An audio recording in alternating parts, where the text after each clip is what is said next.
Hello there, welcome back to another We've Been Different video. Today's video, we are going to be asking one question, and that question is Paolo Banchero finally becoming a superstar? When I say finally, I don't literally mean it's taken him forever. He's in his third season, but with his recent 50-point performance, I've seen a lot of people talking about it. Oh, this guy is becoming XYZ kind of good. He is the next face of the NBA. I've seen a lot of comments on YouTube. I've seen a lot of Reddit comments really glazing Paolo, and deservedly so. He's really good. Just like I did with the Laker video that I dropped recently, I would like to show you guys some film, kind of go through what I'm seeing, help you guys understand what the opposing defenses are doing, and seeing why Paolo is so good, but maybe why he's not a superstar just yet. Okay, so for the sake of convenience for you guys, I've gotten my face out of the way. One thing you will notice how defenses play him is that they do not want him to go downhill.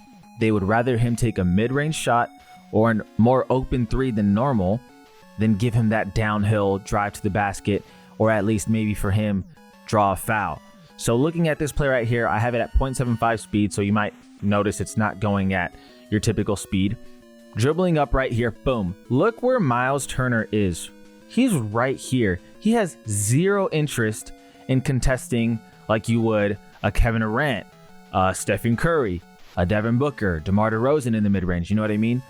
There is no desire to get up on his grill. Why? Because if you're Paolo Banchero, your biggest asset is quite literally driving to the rack and getting a bucket, or again, drawing a foul. And then if you look where everyone is on this screen right here, Franz is in the corner looking for a three. Jalen Suggs is in the corner looking for a three. Wendell Carter is right behind trailing, because if for whatever reason Siakam dives in, he can kind of flare out right here for a three. And then you see KCP for a three. You look at where Tyrese is, he's almost side by side with Miles Turner, because under no circumstances do they want Paolo going to his right side right here. They don't want that downhill right side. So as you can see the play progress, again, Siakam right here, Tyrese right here. So Paolo noticing this, and again, if you look at where the help side is, they're leaving right here Franz for an easier three. If this is someone like Klay Thompson, if this is someone like Steph Curry, again, more of a sniper, you bet your ass Aaron Nesmith is getting more over here to where Franz is. But again, that right hand going to the right side, they don't want Paolo to have that. So Aaron Nesmith right there, Tyrese right here, Miles Turner right here. But again, they're leaving that J. So what does Paolo have to do to make the offense, or excuse me, the defense respect his J? You got to pull up. Dribbling right there. And that's how you know. So I'm going to go back to that screen real quick. That's how you know. Tyrese bites when Paolo fakes like he's going to go in. Look at Tyrese right here. Tyrese bites right here. Paolo looks like he's going to go in. Tyrese bites. Boom. He doesn't go in. Tyrese has to look back. Paolo's still dribbling. Paolo's like, I got to shoot. I got to make him respect the shot. And then look at Tyrese right there again. When Paolo makes it seem like he's going to go right, Tyrese bites again, because they don't want him going that way. Paolo eventually has to take the mid-range shot. He does. It goes. But that's the kind of stuff that Paolo has to do, because his biggest threat to the defense is getting downhill. So why does this matter in terms of talking about what it's going to take for him to be a superstar? Because if you follow his performances like this, you notice the same trend. He's going downhill every time. On the 50-point performance, he shot 9 threes. He only made 3. And to be honest with you, most of them were open. The game plan is to just leave him open from out there, because this is what happens when he goes in.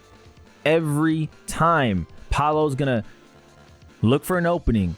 Again, dribble through the right side. He's going, you can follow closely. He's dribbling right-handed going in, and then he stops kind of towards that paint area, gets that floater, right? That Euro is a very popular move of his.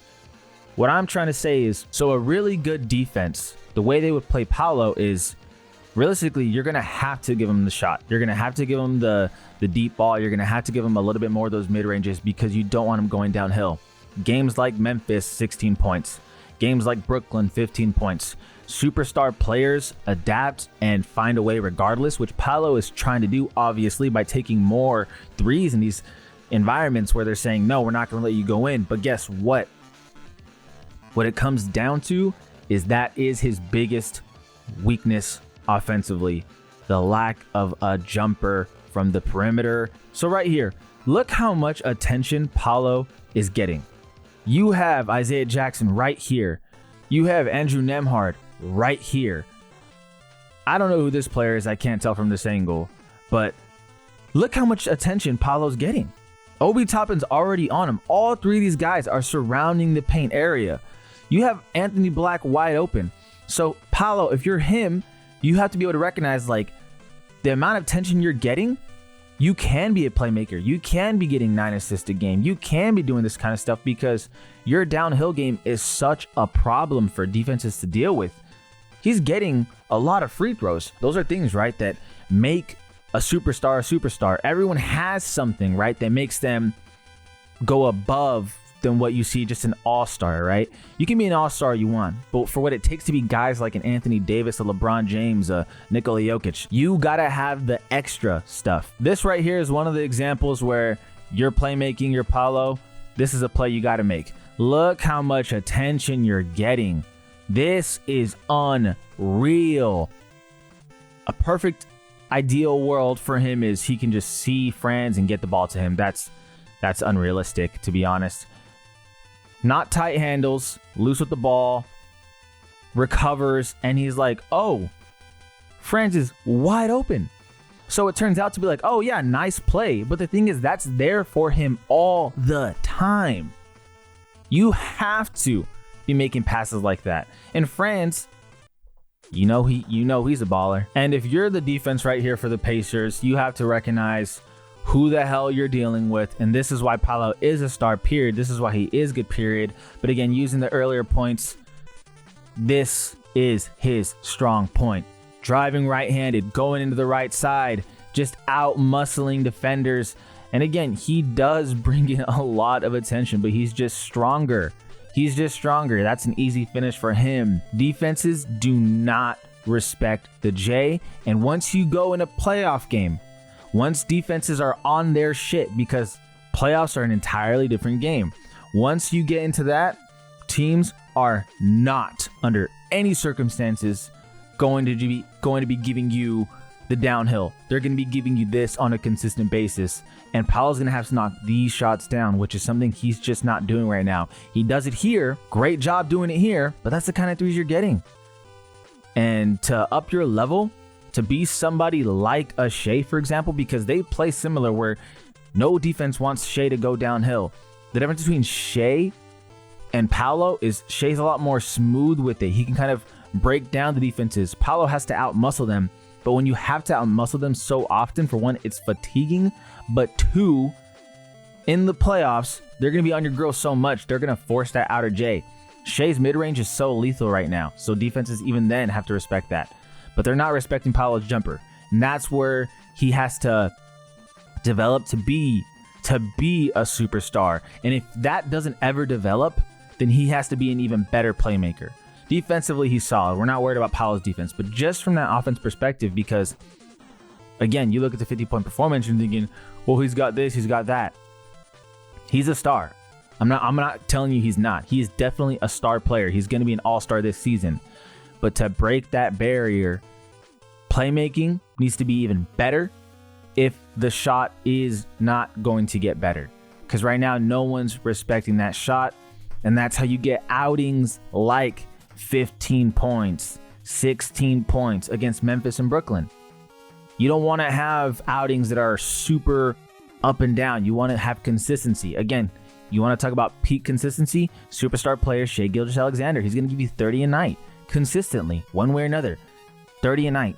So there's a lot that goes into being a superstar. Obviously, everyone has an asset that they bring to the table, and the better player you are, you have more assets. With Paolo, his biggest weakness is a glaring weakness that is going to prevent him from taking it to the even next level, because it's going to cause him to have these 13-point outings, these 14-point outings, again, against Brooklyn and Memphis, 15 points and 16 points. That's not a superstar caliber kind of outing. If 2 of your 4 games, you're giving below 20, and then you're giving in those 15 and 16 point games only 3 assists.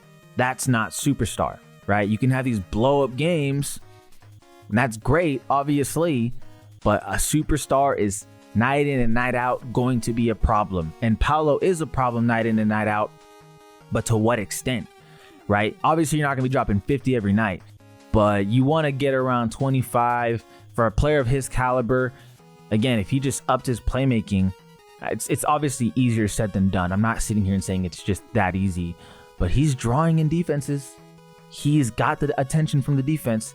The players are there, but he's going through film. You know he is. He's seeing all of that stuff, what he's got to do. But again, the biggest glaring weakness, which is preventing him from being a superstar right now, is his jumper. Without question, it's his jumper. And that's going to cause him to have these 15-point outings, these 16-point outings, because defenses are going to say, we're not going to let you go downhill to your right side. All the clips I showed you, he was going to right hand, right side every time. Every time. Let me know what you guys think, though. Personally, I think this is, of course, an exciting player, and you really can't go wrong with being able to watch this guy night in and night out. You're going to get physicality, you're going to get hustle, you're going to get heart. Still some things you got to do to take it to the next level, but this is only year 3, still a youngin'. So let me know what you guys think. As always, I greatly appreciate you guys for watching. Feel free to like, subscribe. It goes a long way to helping the channel. If you want more analysis like this, just let me know. This is Ollie Been Different. All we've been different.